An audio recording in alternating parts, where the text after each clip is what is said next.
Hi, ഒരു കാര്യം ചോദിക്കട്ടെ, നിങ്ങളുടെ റിലേഷൻഷിപ്പുകളിൽ അപ്ഡേറ്റഡ് ആണോ അത് ഔട്ട്ഡേറ്റഡ് ആണോ?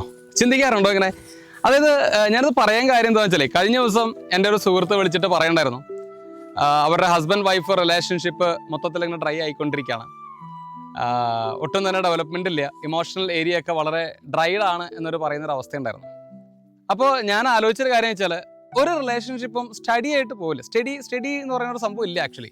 അതായത് നമ്മൾ തമാശയ്ക്കെന്ന് പറയുന്ന പോലെ സ്റ്റഡി എന്ന് പറയുന്നത് ശരിക്കും പറഞ്ഞാൽ ECGയിലാണെങ്കിലും ഡെഡ് ആയിട്ടുള്ള അവസ്ഥയെ കാണിക്കാം. അതിനകത്ത് കുറച്ച് അപ്സ് ആൻഡ് ഡൗൺസ് ഒക്കെ തീർച്ചയായിട്ടും ഉണ്ടാവണം, അല്ലെങ്കിൽ ഉണ്ടായിരിക്കണം എന്നുള്ളത് തന്നെയാണ് എന്തിലും. അപ്പോൾ റിലേഷൻഷിപ്പിൻ്റെ ഒരു അവസ്ഥ എന്ന് പറഞ്ഞു കഴിഞ്ഞാൽ, നിങ്ങളൊരു എസ്പെഷ്യലി ഹസ്ബൻഡ് വൈഫ് റിലേഷൻഷിപ്പിനെ കുറിച്ച് ഞാൻ പറഞ്ഞു കേട്ടോ. അതായത് നിങ്ങൾ തുടങ്ങിയോടത്ത് അല്ലെങ്കിൽ തുടങ്ങിയ പോലെ തന്നെ കണ്ടിന്യൂസ് ആയിട്ട് ത്രൂ ഔട്ട് ലൈഫ് ഒന്നും പോകാൻ പറ്റില്ല.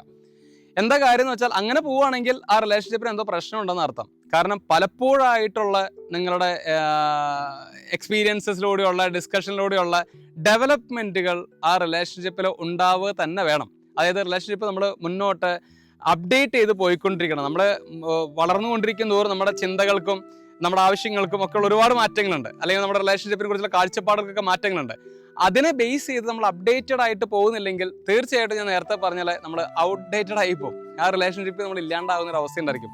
ഇടയ്ക്ക് പറയുകയാണെങ്കിൽ ഇപ്പോൾ എത്ര ഏജിലാണെങ്കിലും കൂടിയും ഹസ്ബൻഡ് വൈഫൊക്കെ ഡേറ്റിങ്ങിന് പോയി. ഔട്ട്ഡേറ്റഡ് എന്ന് പറഞ്ഞ പോലെ, അപ്ഡേറ്റ് എന്ന് പറയുമ്പോൾ പോലെ നിങ്ങളേതായ ഒരു പെർട്ടിക്കുലർ ടൈം നമ്മൾ ഉണ്ടാക്കിയെടുക്കാൻ പറ്റണം.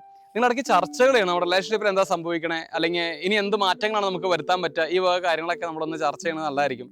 എന്നിട്ട് വളരെയധികം അപ്ഡേറ്റഡ് ആയിട്ട് റിലേഷൻഷിപ്പ് കൊണ്ടുപോകാനായിട്ട് ശ്രമിക്കുക. അല്ലെങ്കിൽ ആദ്യം പറഞ്ഞ പോലെ നമ്മളില്ലാത്തൊരവസ്ഥയിലേക്ക് പോകും. റിലേഷൻഷിപ്പ് ഡ്രൈ ആയിട്ട് അല്ലെങ്കിൽ ഇല്ല എന്ന് പറയുന്ന ഒരു അവസ്ഥയിലേക്ക് വരാനുള്ള ചാൻസസ് ഉണ്ട്. ശ്രദ്ധിക്കൂട്ടോ.